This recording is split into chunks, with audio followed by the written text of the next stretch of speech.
Welcome to the Jenna Ellis Show, sponsored by Legacy Precious Metals. There has never been a better time to invest in precious metals. Visit legacypminvestments.com. That's legacypminvestments.com. I'm Jenna Ellis, host of Jenna Ellis Tonight, and tune in at 9 p.m. Eastern on the Salem News Channel for a debate preview. Our political panel is going to be here to break it all down. Should we expect more policy? Should we expect those fiery moments? Do we want to just be entertained? I, for one, would love to see Donald Trump just come out swinging at Joe Biden. But is this a forum that is really, weighed in the balance for Joe Biden? Well, a lot of people tend to think so. Will the moderators actually be fair? The commentary is going to be very interesting. Stay tuned to the Salem News Channel tomorrow night for that debate. Our special coverage begins at 5 p.m. Eastern and is going to go all the way until 1 a.m. Eastern. You're not going to want to miss that on the Salem News Channel. So tune in tonight, 9 p.m., Jenna Ellis Tonight, and then also for the debate coverage on the Salem News Channel with all of our great hosts.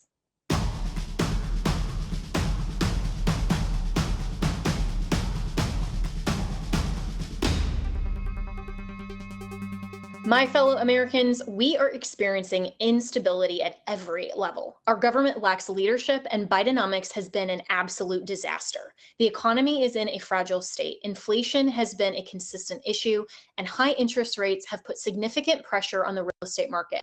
There have been major bank failures, and many analysts say a stock market correction is likely overdue. We have global conflicts in Europe and the Middle East that have the potential to spread, but gold has soared to record highs even amid the tensions. There are so many reasons that Americans just like you and me should consider investments in gold and silver, and Legacy Precious Metals is the gold standard. I love Legacy Precious Metals because of their zero hassle, education first approach. They can help you roll your traditional IRA into a gold IRA or ship metals directly to your house. Go to legacypminvestments.com. That's legacypminvestments.com to download their free gold investing guide. I've read it and there is so much valuable information there. Friends, now is not the time to roll the dice with your hard-earned money. Find out about the growth potential that gold offers you. Contact Legacy Precious Metals today and tell them that I sent you.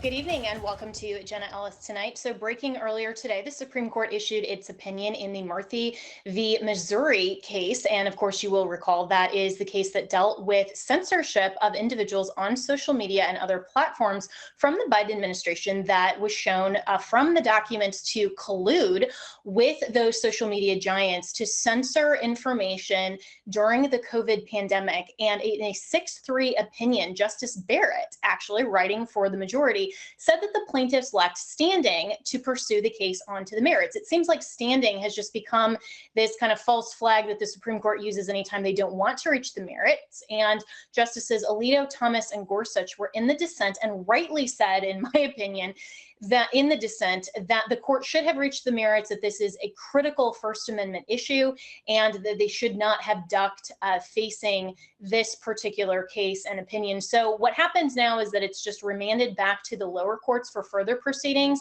and it could still come up to the U.S. Supreme Court if there are some other changes, and we may see it in the Supreme Court in the future. But this is a really frustrating day, I think, for a lot of people who have seen the issues with COVID, the issues with the censorship on social media platforms, the collusion from the Biden administration, and they really wanted to see a very solid opinion from the Supreme Court protecting the right of individuals to express ourselves on public platforms.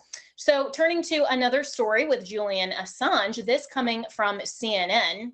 WikiLeaks founder Julian Assange has agreed to plead guilty to a felony charge related to his alleged role in one of the largest U.S. government breaches of classified material as part of a deal with the Justice Department that will allow him to avoid prison time in the United States. Federal officials pursued Assange after his whistleblowing website published nearly 500,000 secret military documents relating to the U.S. wars in Iraq and Afghanistan. The 52-year-old Australian has spent the past 5 years in a high-security UK prison and nearly 7 years before that holed up at the Ecuadorian embassy in London.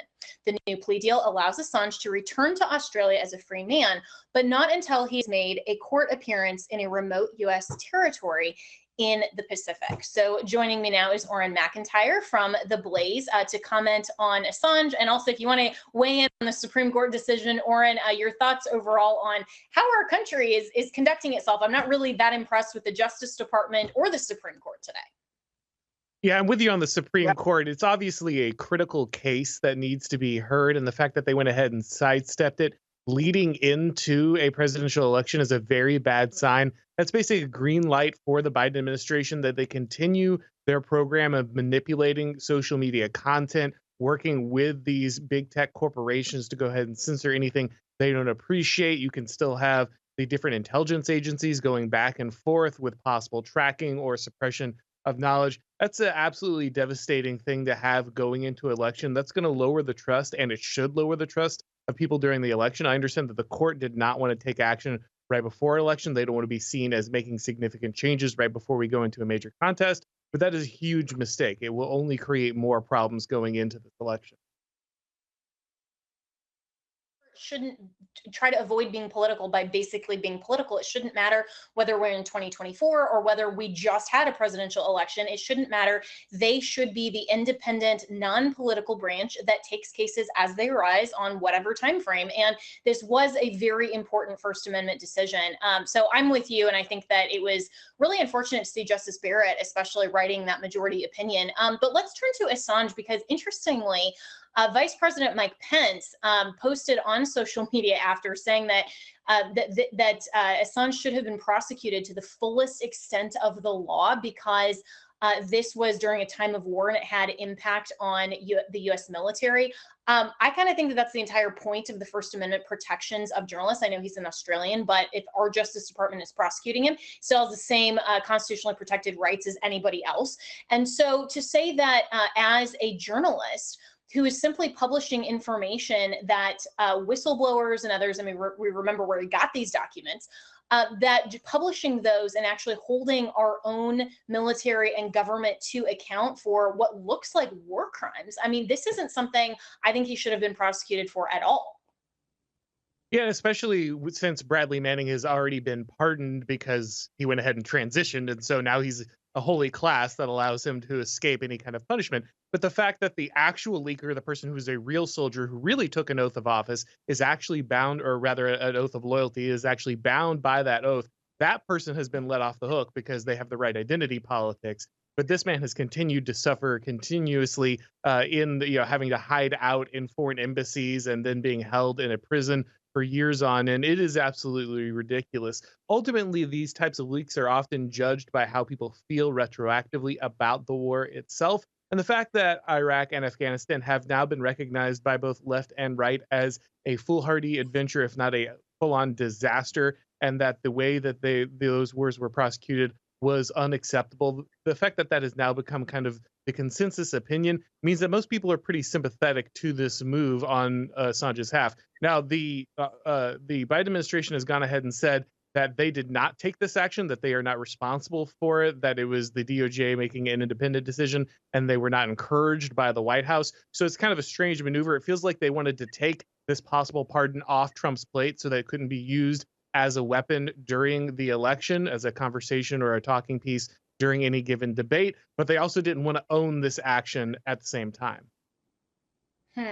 That's a really interesting analysis, because it does seem like the Biden administration is trying to curry some favor with independents and libertarians, and certainly those on the right who have been suggesting for years that Assange should be freed. And so that kind of distancing is very interesting. But at the same time, we remember the history of this, that this was under the Obama administration, and then it was Trump's own administration that sought this prosecution. I mean, Trump had 4 years to pardon Assange, and he didn't. So even if that had become a major political talking point, and he's now promising that, I mean, in my view, that's the same thing as promising to drain the swamp. He didn't do it in his first administration. So why should anyone think that that in the second administration, he would go ahead and keep those promises. I mean, certainly he did deliver on quite a bit in his administration. I'm very grateful for what he did. But at the same time, this is something that the Biden administration could have, and Biden himself as a candidate could have pushed back and said, hey, you didn't do it before. So, and it was your own DOJ that was prosecuting it.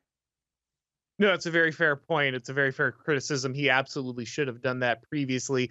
And there's really no indication other than additional promises he made to the Libertarian Party on going ahead and pardoning some people, including the founder of the Silk Road, that he would have taken action to go ahead and clear Assange once he had taken office. Either way, it's a very confusing scenario because this seems like very strange timing, unless, again, specifically the Biden administration wants to go ahead and diffuse this issue before heading into a major election. That would be my read on it. But of course, they're claiming that they had no direct interference with the process, if any of us actually believes that. Right. I mean, yeah, we all know, I think, how DC works. I mean, I certainly saw it firsthand, and the left hand knows what the right hand is doing. I think even if they want to just have that Chinese wall to make believe, and so that they can issue their talking points in the court of public opinion. But in terms of the debate tomorrow night, do you expect that this is going to be something that Biden does take credit for, or potentially, this isn't even a topic at all? And would it even be brought up potentially by the moderators? It's a good question. Again, Biden has already distanced himself from this position before we even enter the debate. So I can't imagine him using it once we get there, but Trump might go ahead and bring it up. And that would probably be foolhardy for the very reasons that you just pointed out, that he could have taken action on this and didn't. Would the moderators push this? That's a far more interesting question, because again, do they see this as a weakness for Trump? Do they see this as a way to attack him or erode his moderate support, or perhaps any libertarian inroads he's made into that party? It's possible, but ultimately, I don't think that if Biden is taking credit for this, they'll see that as an advantageous thing to go ahead and press as an issue. Yeah, and I think that's a really good point. And so, it's interesting to see how this split is going to be with the debate, and especially what the CNN moderators are going to suggest. We're going to get more into the debate and that preview in the next segments. But while I have you here, Auron MacIntyre, your thoughts on what questions might come up during the debate. And this is an interesting forum with CNN. It seems very lopsided in Biden's favor. What's your thought there? Oh, this is absolutely created to prop Biden up. Obviously, you can't, Donald Trump is old, but Joe Biden is extremely old. He is incapable of putting together sentences. He has no clue where he is. Nobody in their right mind puts him in a room alone with Trump and just lets them talk. So this entire thing has been created to go ahead and neuter Trump as much as possible. They have the ability to cut off his microphone. There's no live audience. All the things that Trump tends to thrive on in these debates, they've went ahead and tried to limit as much as possible. I still think Donald Trump tends to come out his best when he is 2v1, when he's fighting a moderator, when he's railing against the bias of the media. That's usually when he shines, especially with his base. So it's possible for him to break through in the scenario still, but let's not kid ourselves. CNN has definitely stacked the deck for Biden as much as possible. Yeah, here they really have. And, someone on my radio program this morning was suggesting that maybe this is the test run for Joe Biden to just see, can he stand up and be coherent? And maybe if not, this is before the convention. And so perhaps they're going to still replace him as a candidate. In the last 30 seconds, do you think that's still an option? I don't think so at this point. If Joe Biden was going to be replaced because he was senile and unable to perform in public, he's hit that threshold long ago. So if they were going to make that switch, it would have made a lot more sense much earlier. Then maybe they'll make a super panic switch at the very end if he's really that bad, but I doubt it. Yeah, well, even Fox News and others are suggesting that he's going to have maybe, that prop up of the Mountain Dew and maybe a few other stronger things. That's why Trump and others are calling for a drug test, which will be really interesting. We'll talk about that more. But Auron MacIntyre, thanks so much. We'll be back with more here on Jenna Ellis Tonight.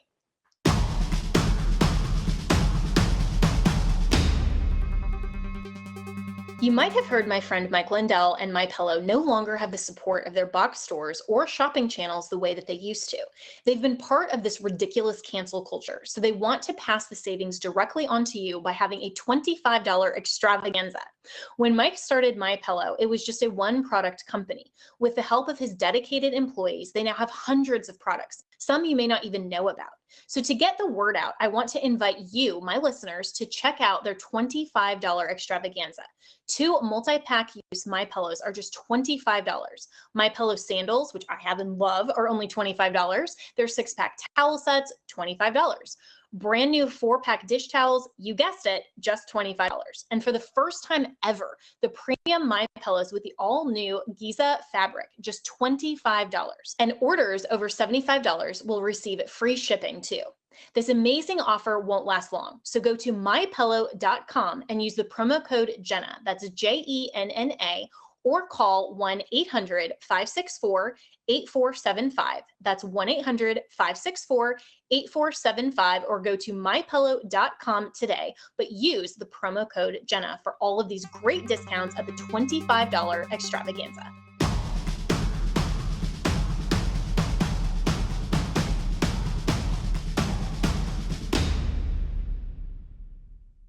Well, everyone is anxiously awaiting the debate tomorrow night. So let's do that preview and welcome in our power panel. Today we have Jeff Hunt, who is a Salem media host on Denver radio. We have Rob Salvador, who is a GOP strategist. Love the hat, Rob. And also we have Kathy Barnette, who is an author and commentator. So welcome to all of you. And, let's start by a look back at 2020, since this is a rematch. Watch this. Because guess what? A lot of people died, and a lot more are going to die unless he gets a lot smarter, a lot quicker. So, Mr. President? Did you use the word smart? So you said you went to Delaware State, but you forgot the name of your college.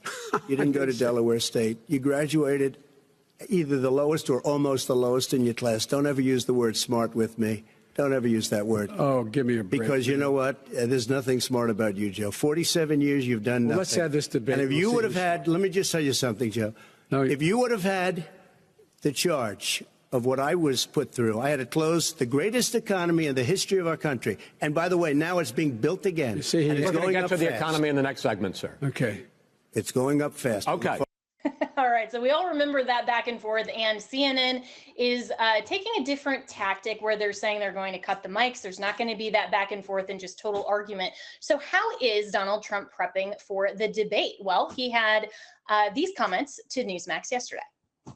I think I've been preparing for it for my whole life, if you want to know the truth. And I'm not sure you can lock yourself into a room for 2 weeks or 1 week or 2 days and really learn what you have to know. And I've been through it. I've been, a popular president.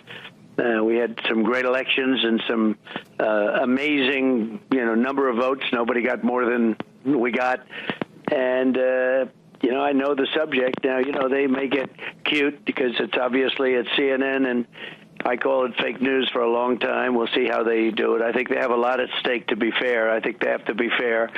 But we'll see how we do. I think we'll do very well. We've done well in the past, and I think we'll do very well. I know the subject matter. But I don't think, Corey, you can just lock yourself in a room like some people do and think you're going to come out okay. It doesn't seem to work that way.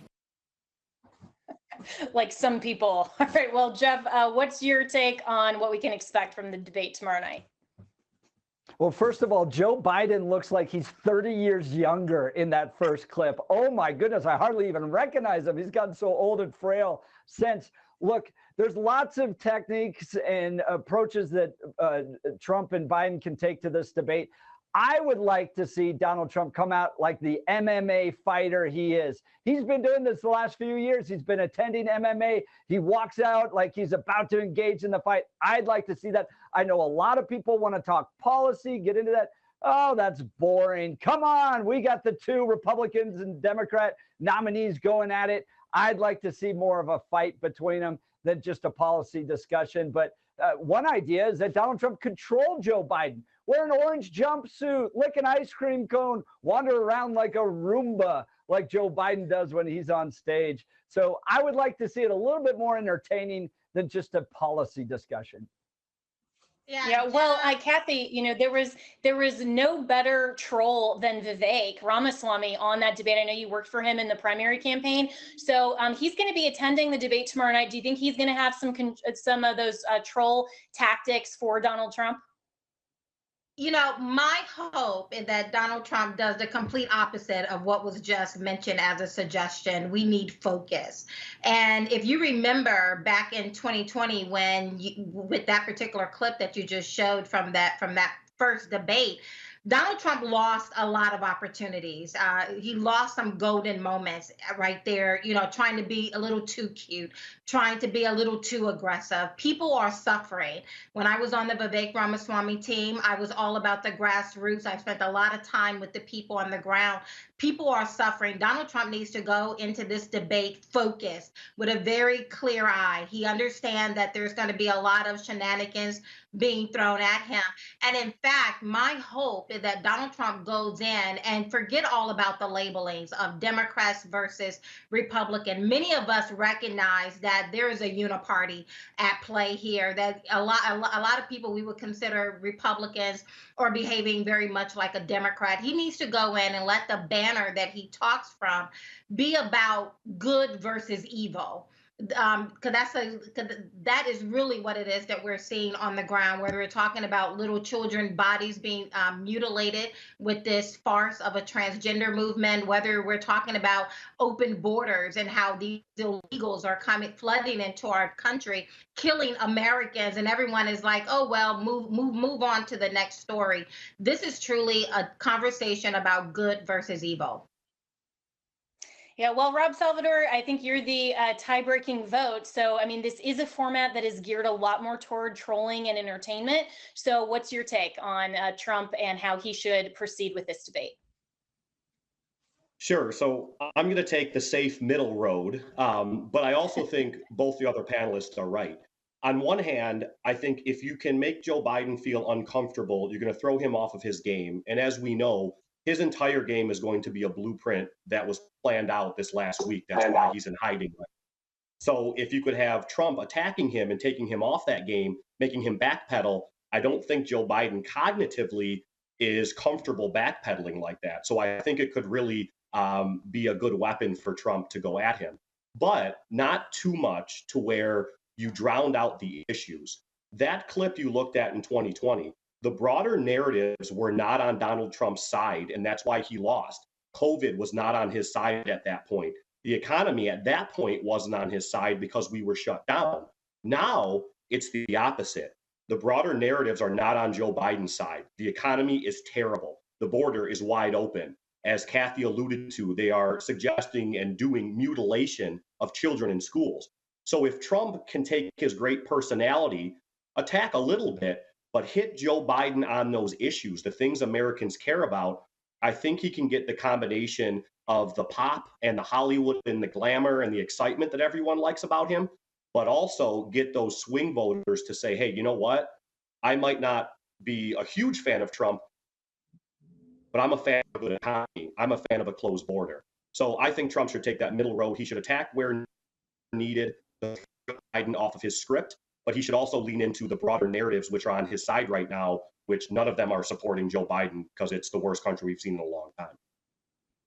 Yeah, well, and if anyone can harness the power of the media and pack a punch in a talking point, it's Donald Trump. I mean, he is generally his best spokesperson, but I think that Kathy, in some ways, you're right that in 2020, when Donald Trump just went in there without any preparation. I mean, I was working for his campaign at the time. I thought that he handled it a lot like a press conference that he had been doing daily during the COVID pandemic. And if he goes in that same way, and if he's disrespectful to the moderators, it's really going to turn off a lot of the CNN viewers, quite frankly, and some of these maybe disaffected Democrats. So how does he use that format, but pack a punch that does allow for some of these viral, more entertaining moments? Yeah, talk about the economy, talk about the open border, talk about how people are really suffering. I thought he did a really great job when he went to one of his particular rallies and he pulled out a restaurant menu and just started walking through the prices. This should be his whole strategy, is talk to the people. Yes, the moderators are there. Be respectful. Don't go into the bars back and forth talking about how evil and manipulative this all is. We already know that, but he needs to We're gonna connect have to to take a people. break right here, but we'll be right back with our power panel to do a debate preview right after this.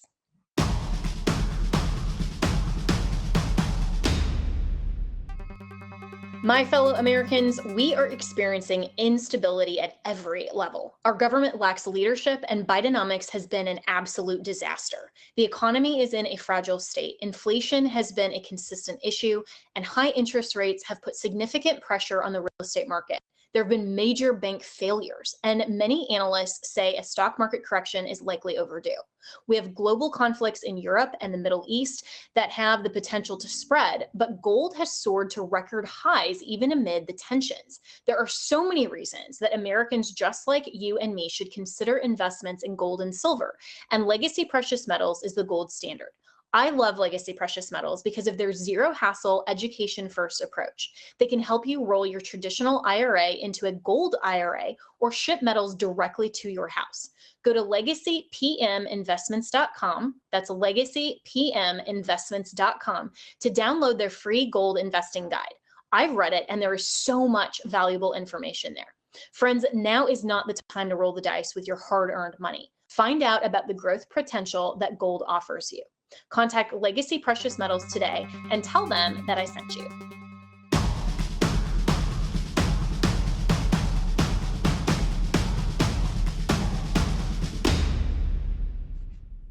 And we're back with our political panel, Rob Salvador, Kathy Barnette, and Jeff Hunt, and the all-important vice presidential pick. So there's speculation that Donald Trump might unveil his pick tomorrow night at the debate, which of course would make news and keep the center of attention focused on him and his campaign. So Vivek Ramaswamy has at least said that he will be in attendance, and Donald Trump told some reporters last week that his vice presidential pick will be in attendance. So of course, everyone will be closely focused on who is and who is not there.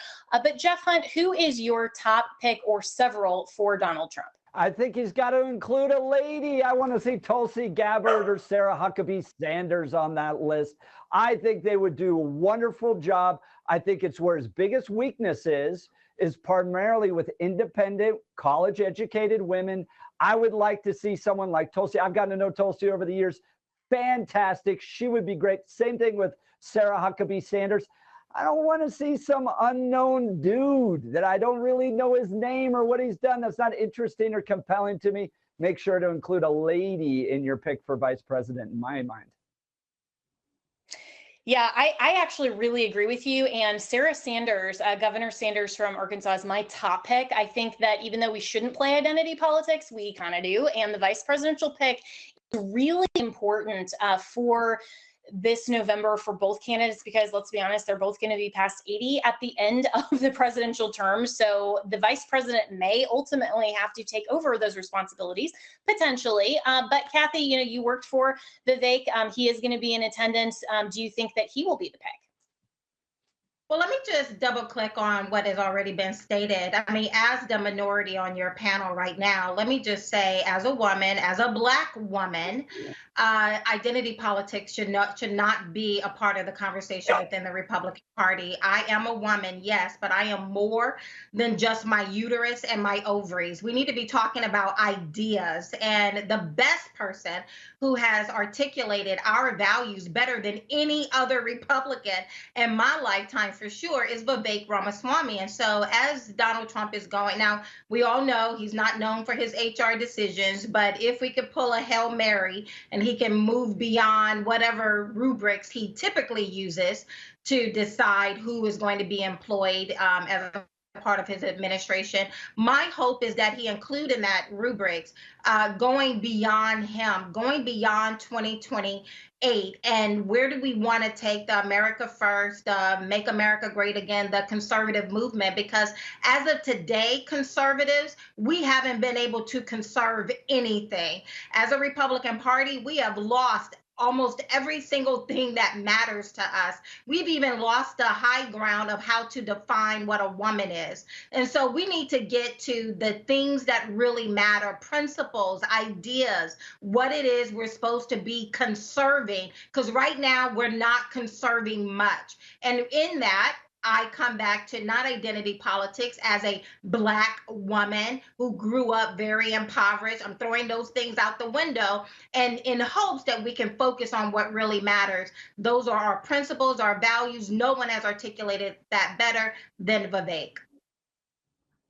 Yeah, well, as you could hear in the background, my dogs certainly have their opinions, Todd and Copper, on, maybe there should be a mini golden doodle that is nominated, So, but Rob Salvador, you are a donor for Governor DeSantis. And of course, you and I both supported him very strongly in the primary.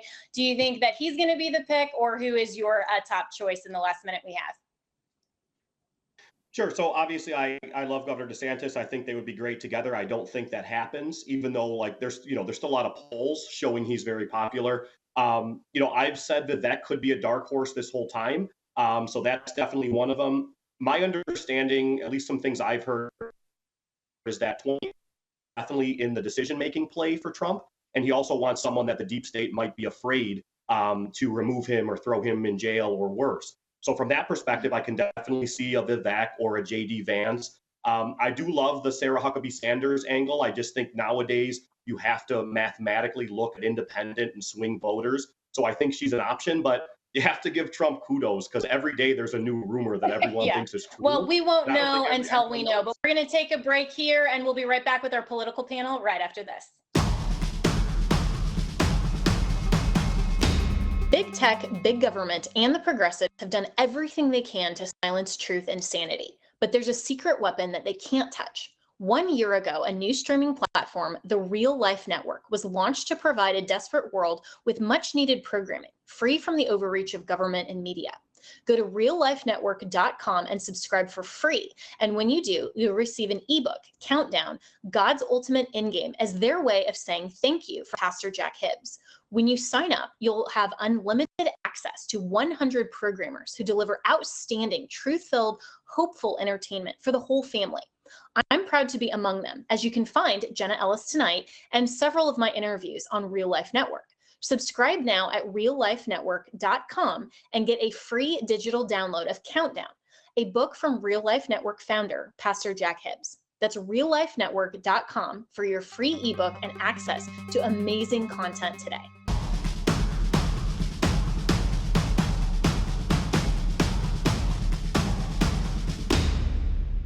And welcome back to our political panel to preview today's debate. We have Rob Salvador, who is a GOP strategist, Kathy Barnette, who is an author and commentator, and also the host of the Kathy Barnette Show. Great podcast that you need to listen to wherever podcasts are streamed. And Jeff Hunt, who is a Salem, Denver radio host. Listen to him in the mornings in Mountain Time, which is very early, Jeff, and also a political commentator. And so let's kind of take the 30,000 foot perspective here, because, even though all of us, I think, are, as conservatives, we are all concerned about the same policy issues.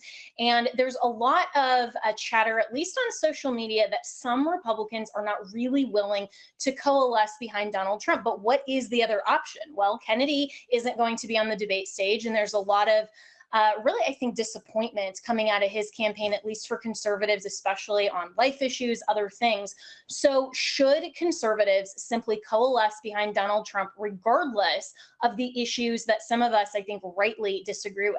Rob, what do you think? Sure. Well, I'm a big proponent of always respecting the way anyone wants to vote. I believe that's, a right that every American has, and it's an important part of our, job as citizens to be able to decide for ourselves.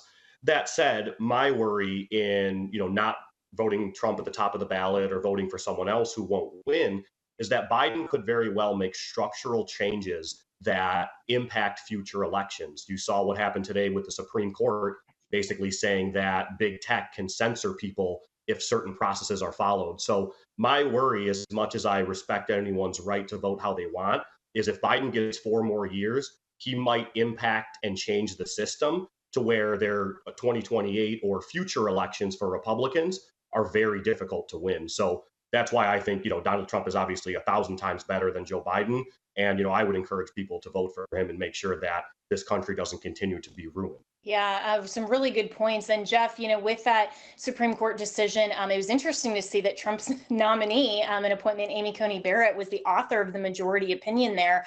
So the Supreme Court is the big issue. I mean, overall, I've been very happy with Trump's picks. I think they could have been better and more in line with like the GOAT that is Thomas. But in terms of the issues and how conservatives may or may not coalesce around Donald Trump, what's your thought? Look, I've been there. I worked really, really hard to get Rick Santorum to try to win the 2012 Republican nomination. After about 6 weeks, I got over it and went to go work for Mitt Romney to try to stop Barack Obama. At the end of the day, this is a binary choice.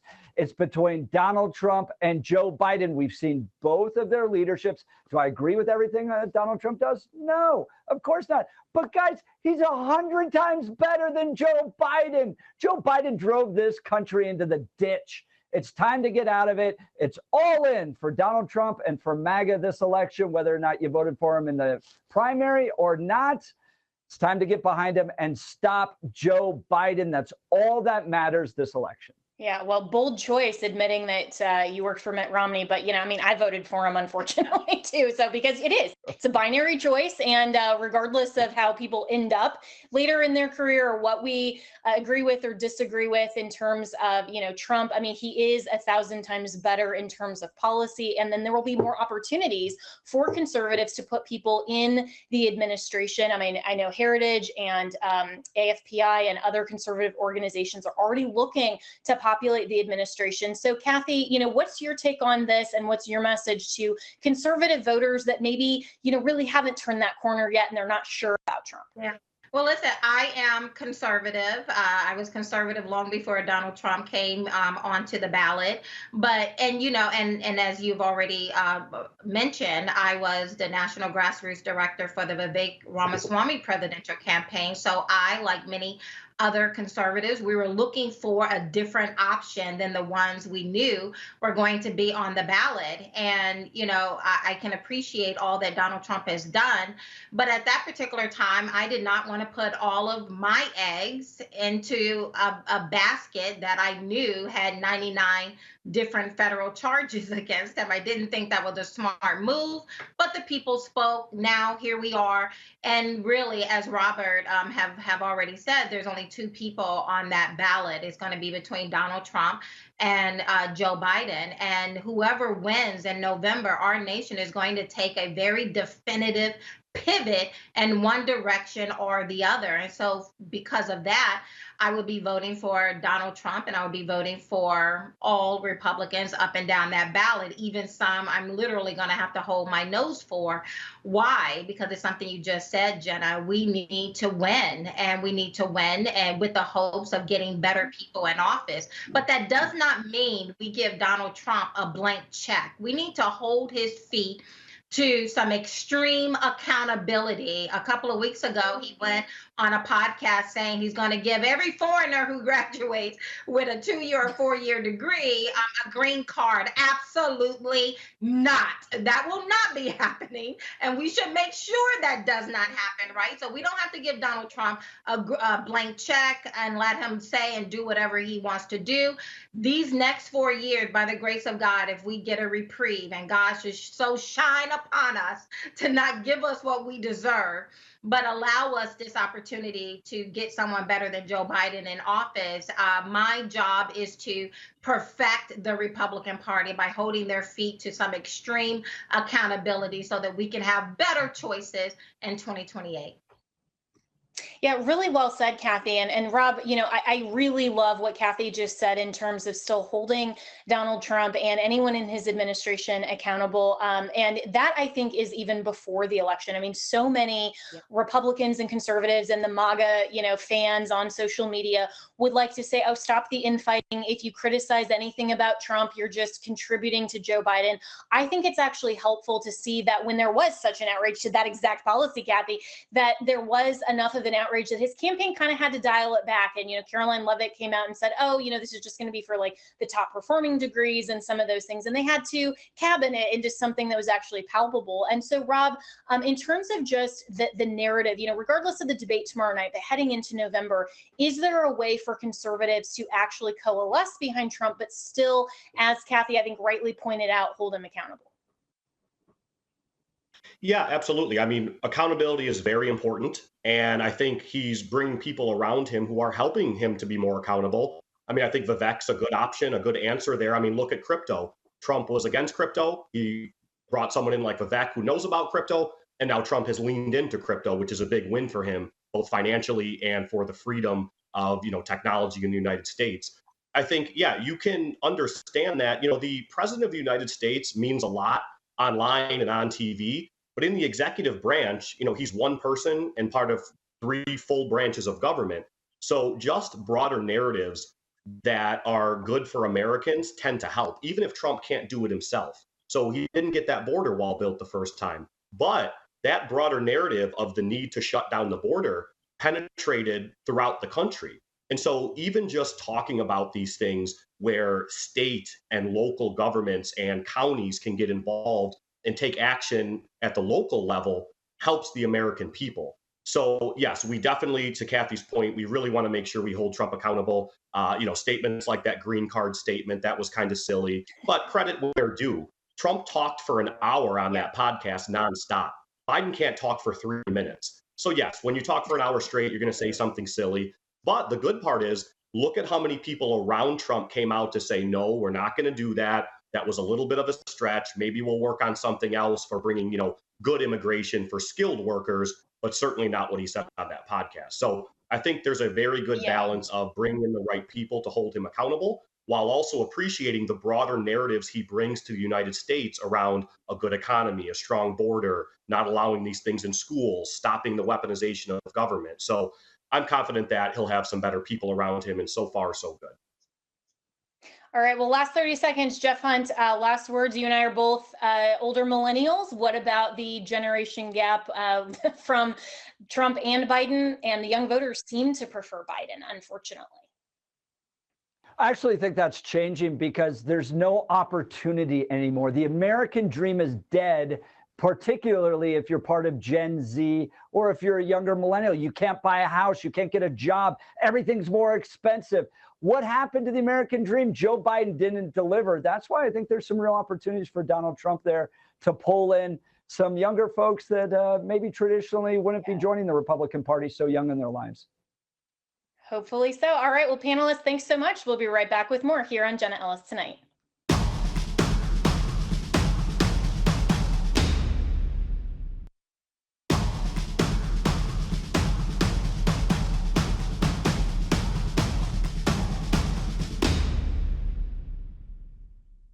One of the top headlines this week was the U.S. Surgeon General actually issued a statement invoking those magical words that the Democrats love to use to have any sort of power that they want, regardless of what the U.S. Constitution confines them to. Those magic words: emergency health order and emergency public health crisis, right? So this coming from Just the News. Surgeon General Vivek Murthy declares gun violence a public health crisis. U.S. Surgeon General Dr. Vivek Murthy formally declared gun violence a public health crisis on Tuesday. He also called for a ban on assault weapons and civilian use of large capacity magazine. So, quote, firearm violence is an urgent public health crisis that has led to loss of life, unimaginable pain, and profound grief for far too many. Medical organizations publicly supported his declaration in the press release, including the American Medical Association, American Academy of Pediatrics, American Public Health Association, and the American College of Surgeons, and the YWCA. So listen for yourself to what Dr. Vivek Murthy said. Hello, I'm U.S. Surgeon General Dr. Vivek Murthy. Today, for the first time in the history of our office, I am issuing a Surgeon General's advisory on firearm violence. It outlines the urgent threat firearm violence poses to the health and well-being of our country. As a doctor, I've seen the consequences of firearm violence up close in the lives of the patients I've cared for over the years. These are moms and dads, sons and daughters, all of whom were robbed of their physical and mental health by senseless acts of violence. Unfortunately, the problem has continued to grow. 54% of adults in America report that they or a family member have experienced a firearm-related incident, whether they've been personally threatened with or injured by a firearm, lost a family member, witnessed a shooting, or shot a firearm in self-defense. Many of these harms are disproportionately felt in our communities. Black individuals endure the highest rates of firearm homicides, while suicide rates are highest among veterans, older white individuals, and younger American Indian and Alaska Native people. So a public health crisis over firearm violence. Well, this is exactly what all of the conservatives who were remotely awake predicted in the wake of the COVID pandemic in 2020 and how the left harnessed that so-called public health emergency to vest so much power in the executive branches under the auspices of emergency power orders that were completely unending, that we saw that they were going to use a public health emergency to push through their preferred policy instead of actually addressing a temporary actual emergency. So what needs to happen now? Well, conservatives need to stand up and call this out for what it is, which is agitprop and total propaganda, where the left is trying on purpose to take our system of separated powers and collapse the system into so much power just in the executive. That's what happened during COVID, is that we saw that the unintended consequence of the legislature just delegating their authority under emergency health orders that were widely just used by governors to simply harness power that they didn't have. And the legislatures didn't take it back. They need to amend these orders so that we make sure that they're not just unending, that they're temporary, they're very focused on actual emergencies. Like here in the state of Florida, yeah, we get hurricanes, we get tropical storms, and Governor DeSantis needs to be able to send out resources very quickly, but also temporarily. Emergency power orders, and especially a public health crisis, was never intended to address policy issues that are rightly vested in state legislatures and in Congress. Under our constitutional system, it shouldn't matter what the Surgeon General says about anything. This is a policy decision that needs to go to Congress, but even Congress and the state legislatures don't just have unlimited authority to say, yeah, we're looking around, we don't like gun violence, and therefore we can legislate around it and create laws on whatever subject matter we want. Particularly with Congress. Article 1, Section 8 of the U.S. Constitution limits the power of the federal government on only the subject matter that is listed in Article 1, Section 8. Congress can't just legislate on anything. They also have to respect the enumerated protections in our Bill of Rights that include the Second Amendment, that Congress shall make no law, right? That's the very first in the First Amendment, those are the very first words. That also includes all of our Bill of Rights that are protections. And even if there aren't specifically enumerated rights, even if we didn't have a Second Amendment, the Constitution still gives Congress no power to restrict the individual from carrying and possessing a firearm. Now, can that liberty be limited just like our physical liberty can be limited? Yes, only after actual due process, not some of these false flags or any of these red flag laws, for example, that a lot of states are passing and even Congress is contemplating. We need to be savvy conservatives. We need to look at this and say, absolutely not. We're holding the executive and the legislature into the limited powers that their own branches delegated. So with that, that's all the time we have for Jenna Ellis tonight, but the debate is on tomorrow night. Make sure that you tune in to the Salem News Channel starting at 5 p.m. Eastern. We're going all the way till 1 a.m. Eastern with our debate analysis. You're not going to want to miss it, so stay tuned to the Salem News Channel.